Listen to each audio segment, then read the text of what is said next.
Assalamu alaikum wa rahmatullahi wa barakatuh. Ferme les yeux, respire lentement, et souviens-toi de ce rêve, celui qui revient, encore et encore, comme une brise légère qui frôle ton cœur à chaque nuit tombée. Ce rêve, étrange ou familier, lumineux ou voilé, est peut-être bien plus qu'une simple image de ton subconscient. Et si c'était un message, une lumière venue d'ailleurs? Il est un voile que peu osent soulever, celui du sommeil, ce royaume silencieux où l'âme s'échappe doucement, guidée par le décret d'Allah. Là où les sens s'éteignent, une autre perception s'éveille. Un monde où le temps n'a plus de frontières, où l'invisible devient perceptible. Dans ce monde, Allah parle parfois, mais pas avec des mots. Allah prend les âmes au moment de leur mort, ainsi que celles qui ne sont pas mortes pendant leur sommeil. Puis il retient celle dont il a décrété la mort et renvoie les autres jusqu'à un terme fixé.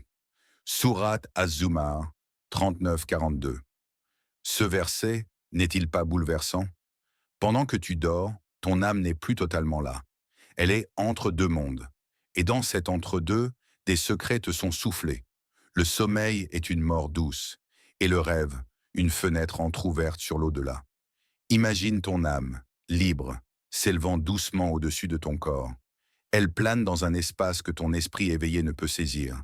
Elle croise peut-être d'autres âmes, entend des vérités que tu oublieras au réveil, mais dont le parfum restera dans ton cœur toute la journée.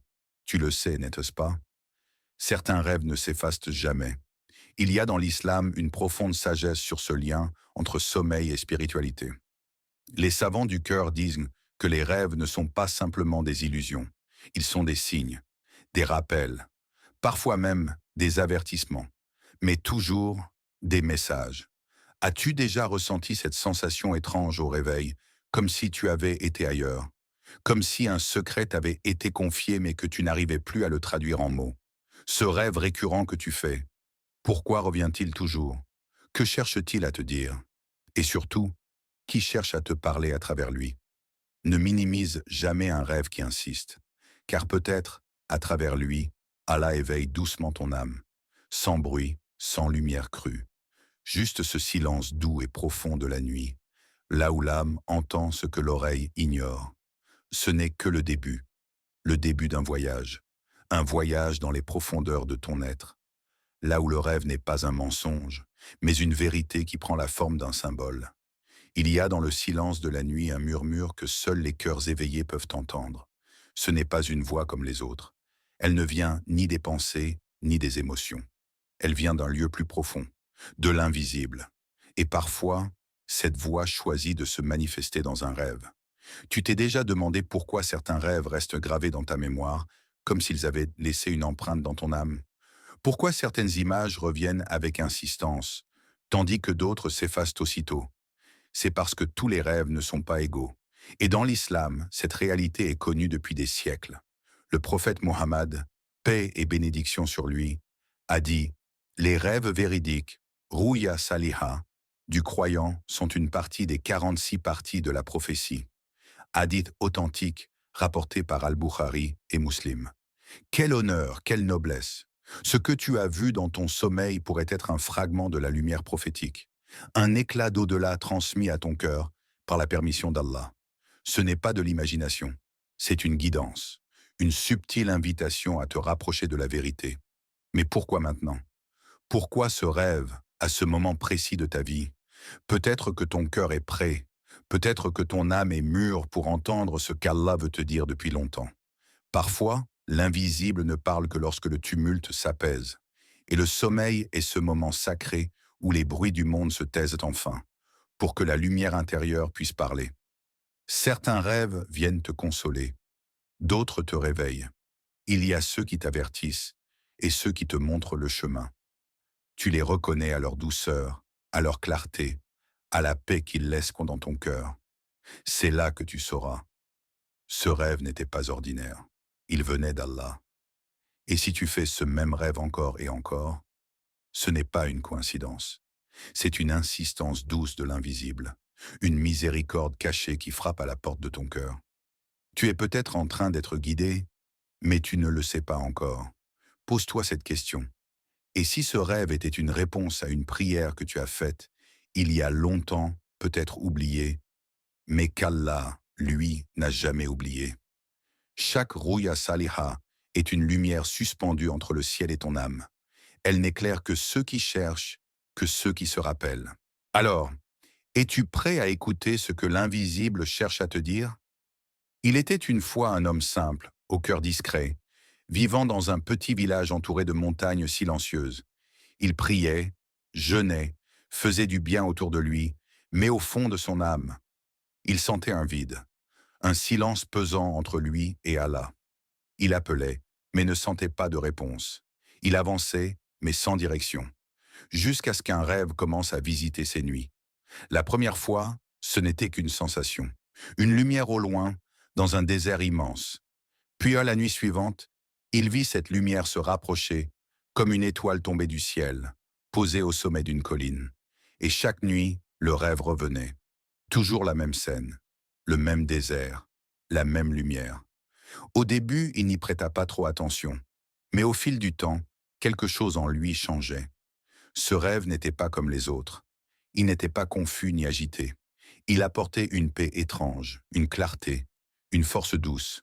Et un jour, après des mois de silence, il décida de parler de ce rêve à un homme de science et de cœur. Le savant l'écouta attentivement, les yeux fermés. Puis il dit doucement, « Ce que tu vois, ce n'est pas une simple lumière. C'est ton cœur.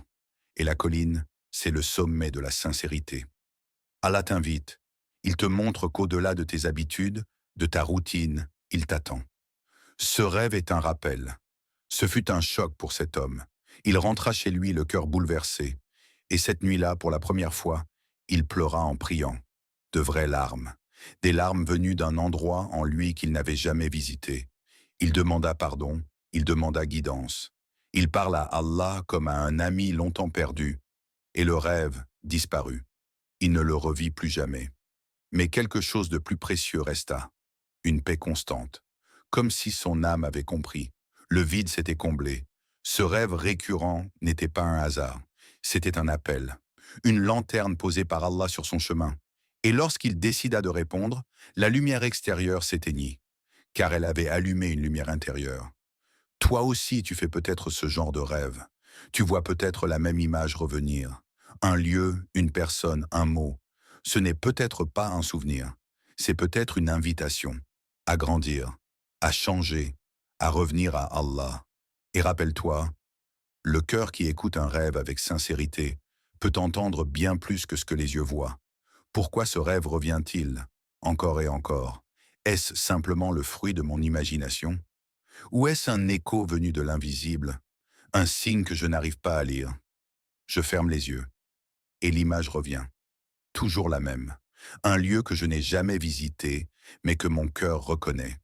Un visage que je ne connais pas, mais qui me parle sans mots. Une sensation étrange, comme un message que mon âme a reçu, mais que mon esprit peine à comprendre. Alors je demande, « Oh Allah, que veux-tu me dire ?» Je te cherche dans le silence, dans l'ombre des symboles, dans la répétition des rêves. Est-ce un avertissement, un rappel, un secret à découvrir? Allah dit dans le Coran, « Et nous n'envoyons nos signes que pour faire peur ou éveiller. » Sourate Al-Isra, 17-59. Est-ce cela, un signe pour m'éveiller, pour briser cette insouciance douce dans laquelle je me suis endormi? Et si ce rêve était un miroir, un reflet de mes choix, une projection de ce que je fuis, ou de ce que je dois affronter? Pourquoi maintenant? Pourquoi ce rêve, dans cette saison de ma vie? Et si c'était la réponse à une question que je n'ai jamais osé poser? Et si dans ce rêve, Allah me rappelait une parole que j'ai oubliée, un vœu que j'ai fait, un chemin que j'ai quitté? Parfois ce rêve me trouble, il me dérange. Il vient troubler ma tranquillité artificielle. Mais n'est-ce pas là la nature d'un vrai rappel? Ce rêve secoue ma conscience comme une main invisible qui me pousse à me lever, à regarder autrement. Je me surprends à penser, et si je changeais? Et si je me repentais? Et si je retournais à toi, Ya Rab, entièrement, sans condition, sans détour? Ce rêve, je ne peux plus l'ignorer. Je sens qu'il me dit quelque chose d'urgent, quelque chose d'essentiel. Peut-être que ce n'est pas une vision que je dois interpréter, mais une direction que je dois suivre. Alors je m'interroge, que dois-je faire maintenant? Dois-je prier plus, revenir au Coran, me détacher de ce qui m'éloigne de toi?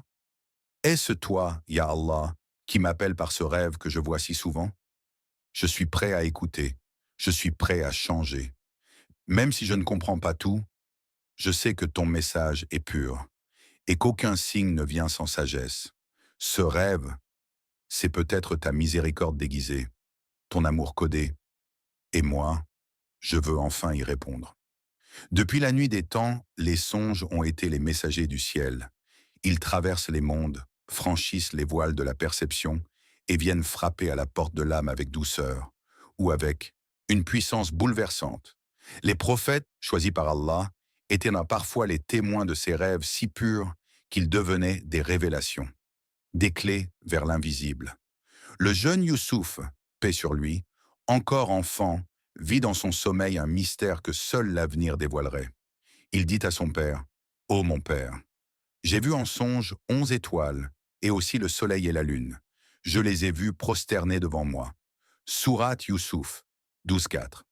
Ce rêve, en apparence énigmatique, contenait déjà toute l'histoire de sa destinée. Une élévation après la chute, un honneur après l'exil, le rêve d'un enfant qui deviendra vizir, prophète et lumière dans les ténèbres de l'injustice. Et que dire d'Ibrahim, paix sur lui? Ce rêve bouleversant où il se voit en train de sacrifier son propre fils, pas une illusion, pas un tourment de l'âme, mais un ordre divin, une épreuve immense. Et dans sa soumission, il dit à son fils, « Ô mon fils, je me vois en songe en train de t'égorger. Vois donc ce que tu en penses. » Et Ismaïl, paix sur lui, dans une foi pure, répondit, « Ô mon père, fais ce qui t'est commandé. Tu me trouveras, s'Allah le veut, du nombre des endurants. » Sourate As-Safat, 3702. Le rêve ici devient acte. Il façonne l'histoire du sacrifice, il devient rite, il devient l'ultime symbole d'abandon total à Allah. Ces récits ne sont pas de simples souvenirs, ce sont des ponts entre notre monde limité et la science divine.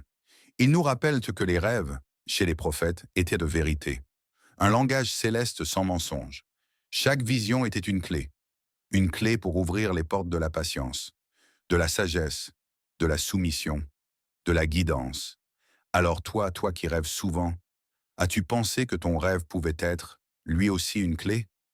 Une voix douce qui t'appelle à revenir, à faire confiance, à patienter. L'histoire des prophètes nous enseigne que parfois, ce que tu vois dans le sommeil est plus vrai que ce que tu vois éveillé. Le sommeil devient alors un lieu de rendez-vous, un espace entre toi et le divin, un terrain où Allah plante des graines et attend que tu les arroses avec ta foi. Il y a des rêves qu'on oublie aussitôt l'aube venue.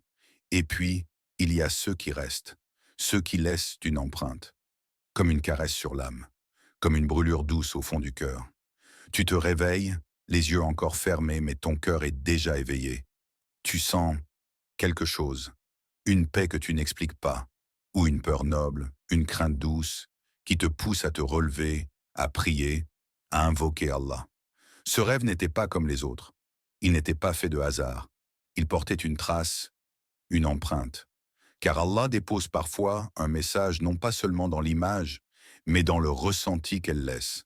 Un parfum d'au-delà, un souffle qui vient du ciel, un appel silencieux à revenir à lui. Et soudain, ton cœur se rappelle. Il revient, il vibre, comme s'il s'était perdu et venait de retrouver son origine. Ceux qui ont cru et dont les cœurs se tranquillisent à l'évocation d'Allah. N'est-ce point par l'évocation d'Allah que se tranquillisent les cœurs? Sourate Ar-Ra'd, 13 verset 28. Ce verset n'est pas qu'une vérité théorique. Il se vit, il se ressent, il se réveille. Dans ces instants suspendus, juste après un rêve porteur. As-tu déjà fait un rêve qui t'a ramené à la prière? Un rêve qui t'a fait pleurer sans savoir pourquoi? Un rêve qui t'a rappelé la tombe, la mort, ou bien la lumière d'Allah? Ces rêves-là ne sont pas vains. Ils parlent ton langage intérieur. Ils te touchent au centre de ton être, là où la parole humaine ne peut pas atteindre. Et parfois, tu te réveilles sans souvenir précis. Mais ton cœur, lui, a été marqué. Comme si Allah, dans sa sagesse, t'avait parlé sans mots, juste avec une impression, un frisson, un poids doux. Ce n'est pas un rêve que tu as fait, c'est une empreinte que tu as reçue. Alors écoute ce que ton cœur te dit au réveil. Il se pourrait bien qu'il te dise ce qu'aucune langue ne peut formuler, que derrière ce rêve se cachait une miséricorde, un rappel, une lumière. Et toi, que ressens-tu à ton réveil? Il y a des rêves qui viennent comme une lumière dans l'obscurité, et d'autres comme un mirage. Ils semblent vrais, ils semblent profonds, mais ils te laissent confus, agité, inquiet. Sache que Shaitan aussi murmure dans le sommeil. Il ne s'arrête pas quand tu fermes les yeux. Il connaît les recoins de ton âme. Il connaît tes blessures, tes faiblesses, tes peurs. Et parfois, il utilise tes rêves pour semer le doute. Le prophète Mohammed, paix et bénédiction sur lui, a dit « Le bon rêve, Ar-Ruya as-Saliha, vient d'Allah, et le mauvais rêve, Hulm, vient de Shaitan. » Sahih al-Bukhari, 6986. Quand Shaitan t'apparaît en rêve, il te montre souvent ce que tu crains ou ce que tu convoites. Il peut prendre le visage d'un proche pour semer la haine. Il peut t'apporter de fausses promesses, des images séduisantes, des illusions qui détournent ton cœur. Il peut même prendre des formes religieuses pour mieux t'éloigner de la voie d'Allah. Ne te fie pas à tout ce que tu vois dans le monde invisible, car l'illusion peut être enveloppée de vérité, et la vérité peut être voilée dans l'épreuve. Mais alors, comment distinguer le vrai du faux? Il y a des signes. Le rêve qui vient d'Allah laisse une trace de paix, même s'il est sévère. Il te pousse à la crainte d'Allah, au retour vers lui. Le rêve qui vient de Shaitan, lui, t'agite, te trouble, nourrit ton ego ou éveille ton désir. Si tu fais un mauvais rêve, le prophète, paix sur lui, t'a enseigné. Crache légèrement sur ta gauche 3 fois, demande la protection d'Allah contre Shaitan, ne le raconte à personne et il ne te fera pas de mal. Sahih al-Bukhari, 3292. Ne cherche pas à interpréter chaque rêve, surtout s'il te trouble. L'interprétation est un savoir, une responsabilité spirituelle. Et souvent, le silence est plus sage que l'analyse hasardeuse. Ne laisse pas Shaitan utiliser ton sommeil comme un piège. Protège-toi avant de dormir. Lis Ayat al-Kursi, sourate 255. Lis les 3 dernières sourates du Coran et confie ton âme à celui qui ne dort jamais. Dis, je cherche protection auprès du Seigneur de l'aube contre le mal de ce qu'il a créé. Sourate al-Falaq 113, 1 à 2. Le rêve peut être un message ou une épreuve. Cherche la lumière d'Allah dans ce que tu ressens après, et non dans ce que tu as vu. Alors, ce rêve qui t'a troublé, t'a-t-il rapproché d'Allah ou t'a-t-il laissé vide? Interpréter un rêve n'est pas un jeu d'esprit. Ce n'est pas un divertissement, ni un simple puzzle à résoudre. C'est une responsabilité, un articulo, un savoir, et surtout, une lumière qu'Allah accorde à qui il veut. Le prophète Youssouf, alayhi salam, en est l'exemple parfait. Son cœur pur, sa foi profonde et sa patience lui ont ouvert une porte que peu franchissent. Et ainsi ton Seigneur te choisira et t'enseignera l'interprétation des événements. Sourate Youssouf 12.6. L'interprétation ne dépend pas seulement de ce que tu as vu, mais de qui tu es, de quand tu l'as vu et de ton lien avec Allah. Un même rêve peut signifier 1000 choses, selon l'état de l'âme. Le prophète Mohammed, paix et bénédiction sur lui, a mis en garde. Le rêve est suspendu entre le ciel et la terre jusqu'à ce qu'on l'interprète. Et lorsqu'il est interprété, il se réalise. Hadith rapporté par Abu Daoud. Voilà pourquoi il faut être prudent. Ne cours pas vers le premier venu pour raconter ton rêve. Ne le partage pas avec celui qui ne comprend pas le langage de l'âme. Les savants nous ont transmis une règle de sagesse. Raconte ton rêve seulement à une personne pieuse, sage et bienveillante. Quelqu'un qui ne t'enviera pas. Quelqu'un qui ne rira pas. Quelqu'un qui ne parlera pas sans science. Car mal interprété, un rêve peut te troubler, t'éloigner ou t'emprisonner dans des illusions. Et parfois, l'interprétation n'est pas nécessaire. Il suffit d'accueillir le rêve, comme un souffle d'Allah venu te rappeler quelque chose. L'imam Ibn Sirin, maître de l'interprétation dans la tradition islamique, disait « Celui qui ne prie pas et cherche à interpréter un rêve est comme un aveugle qui veut lire un livre. » L'outil premier pour comprendre un rêve, c'est la lumière du cœur. Et cette lumière, c'est le dhikr, la prière, la sincérité. Un rêve mal interprété peut devenir un piège. Un rêve gardé dans le silence et confié à Allah peut devenir un chemin vers lui. Pose-toi la question. Est-ce que je veux vraiment comprendre ce rêve? Ou est-ce que je cherche simplement à rassasier ma curiosité? Si tu veux comprendre, commence par purifier ton intention. Demande à Allah, « Oh Allah, montre-moi ce que je dois comprendre, éloigne de moi ce qui n'est pas pour moi. » Et rappelle-toi ce que Youssouf, alayhi salam, dit en prison à ses deux compagnons. L'interprétation vient d'Allah. Surat Youssouf 12:37. Et toi, es-tu prêt à comprendre ou dois-tu d'abord apprendre à écouter avec ton cœur? Et si ce rêve n'était pas juste une image passagère, et s'il était un souffle sacré, un murmure dans la nuit, un appel doux, venu du ciel, peut-être que ce rêve revient encore, parce que toi tu n'as pas encore répondu, parce que ton cœur lutte encore entre ce qu'il sait et ce qu'il craint d'accepter. Allah t'envoie un rappel, pas à travers une voix forte, pas par une épreuve brutale, mais par un rêve, silencieux, répétitif, profond, un message qu'il veut que tu ressentes, pas juste que tu comprennes. Un message qui dit « Reviens à moi, reviens à ta lumière, reviens à ton essence ». Le prophète Mohammed, paix et bénédiction sur lui, nous a enseigné que celui qui voit un rêve qu'il aime, qu'il loue Allah pour cela et qu'il en parle, et celui qui voit autre chose, qu'il cherche protection auprès d'Allah et qu'il ne le raconte à personne. Hadith rapporté par Al-Bukhari.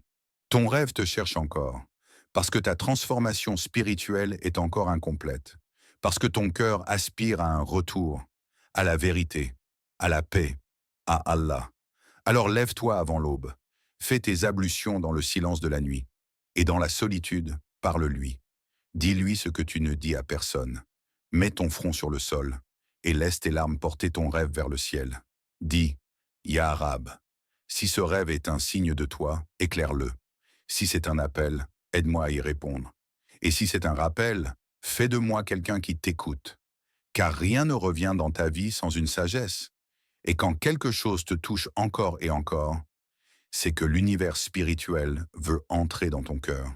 Peut-être que ce rêve est une invitation à changer, à demander pardon, à commencer quelque chose de nouveau, à abandonner ce qui t'éloigne d'Allah. Alors n'ignore plus ces signes, n'attends pas le rêve de trop. Fais de cette nuit la nuit de ton retour. Qu'Allah vous guide vers la clarté de vos rêves et vous accorde la compréhension de ces signes. Qu'il illumine vos nuits et qu'il apaise vos cœurs. Barakallahu fikum pour avoir regardé cette vidéo jusqu'à la fin. Si elle a touché votre cœur, soutenez notre travail spirituel. Abonnez-vous à la chaîne Lumière du Dhikr, aimez cette vidéo et partagez-la à ceux qui ont besoin d'un signe. Assalamu alaikum wa rahmatullahi wa barakatuh.